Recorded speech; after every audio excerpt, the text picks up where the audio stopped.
Danica's with us live from the World of Concrete event in Las Vegas. And Danica's there on assignment from SISO, the Society of Independent Show Organisers. Danica, you're also joined by Lauren Lamb from Informa. Danica, first, just tell us what it's like to be at this live event.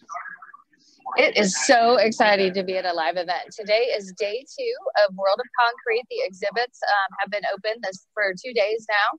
It kicked off on Monday with education all day on Monday.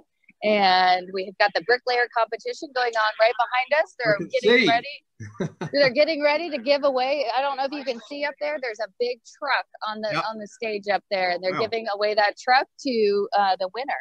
So that's what's going on. It's nice and warm here in Vegas, but not as bad as it could be in June. So yeah, and we have a people mover. I just took the people mover over. Elon Musk's tunnel is here, and it opened on Monday. So it was easy to get back and forth from the West Hall to the central parking lot over here. Sure. So thank you. And so Lauren, introduce yourself.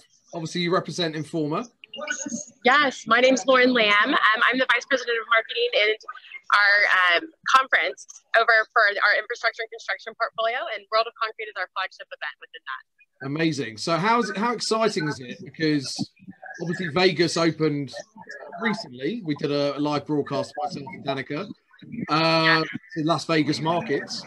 How exciting is it? Because I guess it was a bit, up in the air whether you could actually do the event. And now you're actually here. How exciting are you to be there? We're so excited. So we got the official green light March 12th, and so that was not that long ago. And then since then, the health and safety restrictions have continued to ebb and flow a little bit. And so the fact that we are here and we've done it in a safe way, it's been super successful. We could not be happier for this strong event that we're having. Sure. So just tell us, for the people that aren't aware, I mean, it's called World of Concrete, so we have an idea. But tell us about the event, the content, the people that come, the sort of exhibitors and sponsors. Just bring it to life for us, please. Yeah, sure. So this is our 46th event. We're the industry's only annual international concrete and masonry event. We're typically held in January, still here at the Las Vegas Convention Center. But obviously with everything going on this year, we've moved it to this summer. We are looking forward to being back in 6 months from now, returning to January in the normal time. But here we have over 650 exhibitors this summer. And so that's everyone from U.S. distributors, OEMs, there's the quickcrete trucks, there's pumper trucks, there's ready-mix trucks. And so we have all of this range of different concrete and masonry professionals. And then on the attendee side, we also cover a wide range of contractors and architects, engineers, masonry, brick building, all the whole gamut of everyone for concrete and masonry. Brilliant. And obviously lots of events these days are hybrid, so include a virtual element. Is that the same for you guys, or is it 100% on the ground? So everyone defines hybrid a little bit differently. So for us, we do have virtual components. Over our original event dates in January, we held a virtual forum. So we got everybody together then. We also found from that, we exceeded our audience. A lot of those who tuned in and joined us virtually were new to the World of Concrete. So that's been really able to expand our event. And then post-event, we're going to have a virtual element as well. So we're not doing anything simultaneously this summer, but it's definitely part of our overall strategy, not only this year, but moving forward. Sure. And so how many people are going to be, how many visitors do you have at the moment? Or are you... We have a super strong showing. So in terms of density, we know it's a smaller event this year just because of summer. And as you can expect, summer is the busy season for our concrete masonry professional. Sure. So it's really hard to step out of the business for a lot of them. So it is a smaller event this year. But in terms of density, we are right on par with our January event. And we're super proud of the strong showing that we have here. Brilliant. And in terms of some of the differences between this year and previous years, whether that's I've read on the website, it's like digital only badges, virtual only registration. Sort of bring to life some of the differences that you've had that delegates or visitors can find this year. That one is a huge one. The digital badge is a huge one. So talk a little bit about that. It is, yeah. So this year we went ahead and moved forward with our digital badges. So all of our attendees and our exhibitors, they get with the QR code that's on their phone. And so it's really similar to what you would do at an airport or a concert. It also works off of your watch. So we're just scanning everybody in digitally as they go in. So, World of Concrete is a super popular event that's really well attended every year. And so traditionally we have queues of people lining up to get in when the show opens. So with our digital badges this year, that's really eliminated that, and people are able to move much more quickly into our exhibit halls and begin to do their business. Yeah, there's no lines inside at all for registration, and there's people walking around with signage saying, ask me about registration. You do everything on your device if you haven't pre-registered. I think Kevin gave it a really interesting stat. There were 90% of the people downloaded their digital badge and hopefully saved it to their wallet before the event. So that's right. Yeah. And in terms of the sponsors and exhibitors, were they really wanted to come back to a physical event? Were they excited to do it? They absolutely were. There's a pin-up demand, and so there's virtual and our digital experiences are absolutely important, but there's just no replacement for that face-to-face interaction. Sure. And so that's what we were hearing.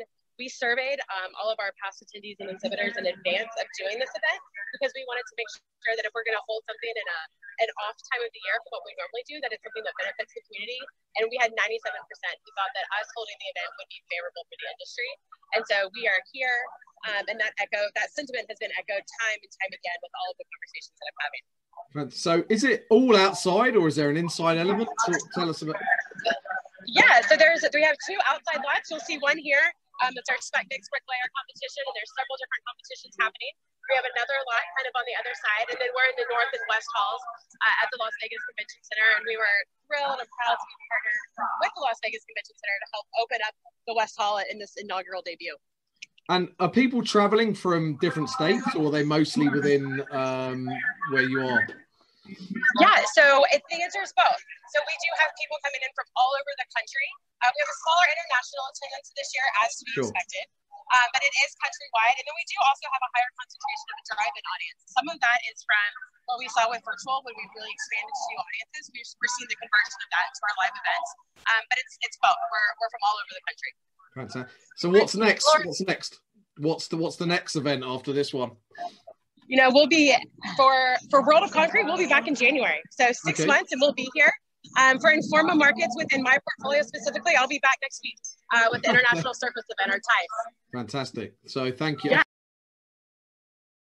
We started the World of Concrete with the American Society of Concrete Contractors. Sure. And then the show progressed over time and has been sold along the way, and here we are today. So we have never missed a World of Concrete, ever. Brilliant. So bring to life World of Concrete and why it's so important for the industry. Well, for us, again, it's, concrete pumping is a very unique niche business. And most people don't quite understand what a concrete pumper does and what issues they have. And as I always like to say, nobody knows better what you do than those that do it with you. Yeah. So when you're here, you're here with your people. You're here with the people that do what you do every day, and they understand what you do and how you do it. Overall, everybody's very positive. Everybody is, I think, is really optimistic, hopeful for next year's show, and great, and also just grateful that we were able to at least have a World of Concrete this year. Get out, see everybody, be able to come out, look at equipment. The manufacturers all seem to be pretty happy with the way things are going. I don't think we had the high expectations that we maybe normally would. So I think really grateful is just a great way to sum it up. Fantastic. And the way that you've presented yourselves with your exhibition stand, has it been different this time around, or is it pretty much the same in terms of the build and the setup? Have you had to take different measures? We have a smaller booth, and we don't have a lot of the glitz and glamour that we normally do, but we've got people in the booth. Yeah. And that's all that matters. How big is this booth? This looks like a 20 by 20? 20 by 30. 20 by 30. And it's got carpeting and, not a lot of, you've got signage. We don't have a lot of we don't have the big TVs and things like that, but we've got great signage and really the people. That's all we really care about to fill our booth. Fantastic.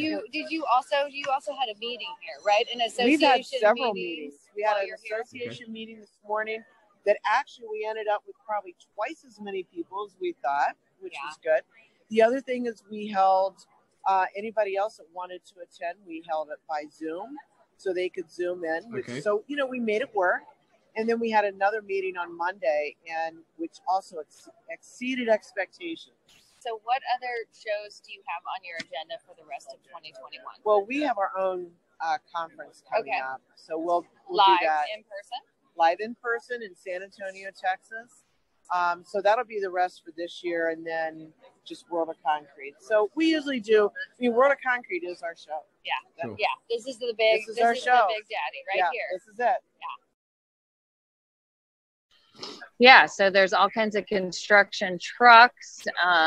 There's a lot of equipment here, which is a key point of the show. A lot of, you know, Sure. people want to see the products and look at them in action. So we've got this big here. I don't know if you can see that, a big truck there. Yeah. Actually, there's a lot of big name brands here. As you can see, we've got Ford is right here. This is a Ford commercial booth truck right there. Okay. So, you know, some of the shows beforehand that I've been to so far this year have had really mostly small and medium-sized businesses, but there are, you know, big national and international brands here. I'm going to walk over here. There's Steel is over here. Honda is over here. Which is great. Boda is over here. So, you know, a lot of, and you can tell on day two, there's, you know, there's plenty of people walking around and working in the booths. As of when the Las Vegas market went off, they were still under 50% restrictions, and they still had mask mandates, and the show floor had to be approved. The plans all had to be approved by the health department. And here they were approved by the health department, like Lauren said, on March 12th. Sure. But then as the things changed in terms of the government restrictions, everything was lifted. So recently, and so now they haven't had to have anything approved, and there are absolutely no rules or restrictions or approvals needed. So, actually, there are temperature checks, and I can walk over that outside. But when you walk into the building, they are doing temperature screenings. That's one of the things that they surveyed attendees about. What would make them feel comfortable about returning back to live, and that was one of the things, was temperature scans. So I was just in a meeting earlier with Kevin Thornton, who's in charge of operations for for Informa, and he said that they are planning, TICE is next week, and they will have thermal scanning there, and then all of the events that are here. There's 4 events total in June in Las Vegas. Okay. So they'll all have thermal screening, but they probably will be going away at most shows because it's not required by the CDC. I was going to say, so it's not law, it's actually feedback from customers and attendees. Exactly. Everybody has you get a wristband every day to show, you know, that you've been screened.